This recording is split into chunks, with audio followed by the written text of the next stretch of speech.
namun tidak bisa dilakukan pada hari H karena daya paksa atau overmah atau kemudian hal yang tidak bisa kita perhitungkan karena ini gejala alamnya demikian. Tapi ini sudah masuk dalam apa yang kami sampaikan dulu tentang beberapa hari sebelum pemungutan bahwa ada TPS-TPS rawan. Itu yang kami sampaikan ya. Kemudian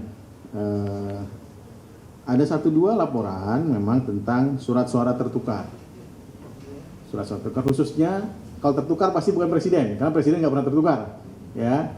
Tapi surat-surat DPRD kabupaten kota itu tertukar, ada di beberapa tempat, dan kami sedang melakukan koordinasi dengan KPU, menunggu hasil koordinasi dengan KPU terhadap permasalahan ini.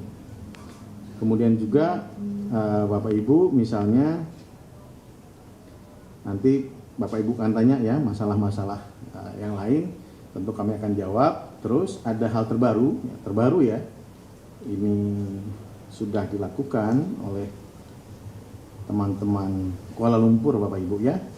Kami harus sampaikan bahwa rekomendasi pemungutan suara ulang untuk metode pos dan KSK serta tidak dihitungnya hasil pemungutan suara dengan metode pos dan KSK di seluruh wilayah Kuala Lumpur.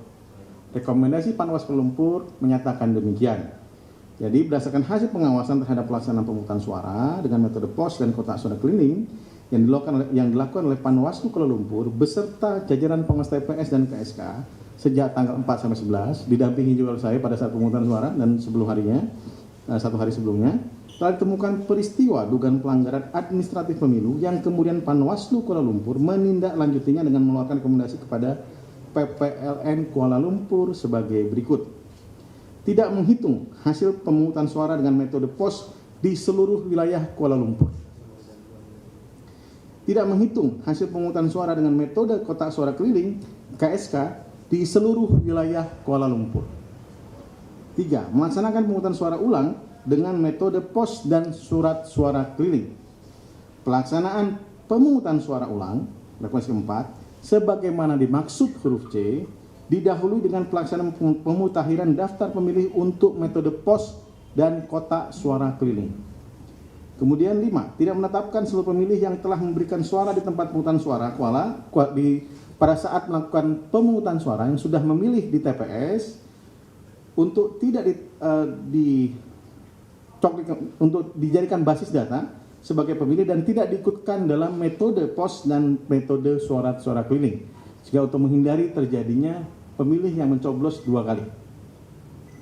Kemudian mengevaluasi metode pos dan dengan pemilihan metode lain guna menghindari atau mengulangi kejadian yang sama. Jadi metode pos suara Kuala Lumpur itu sekitar 200 ribuan ya, saya mau cek dulu ya, 200 ribuan dan KSK ya. Sebentar, saya harus dicatatkan dulu ini ya.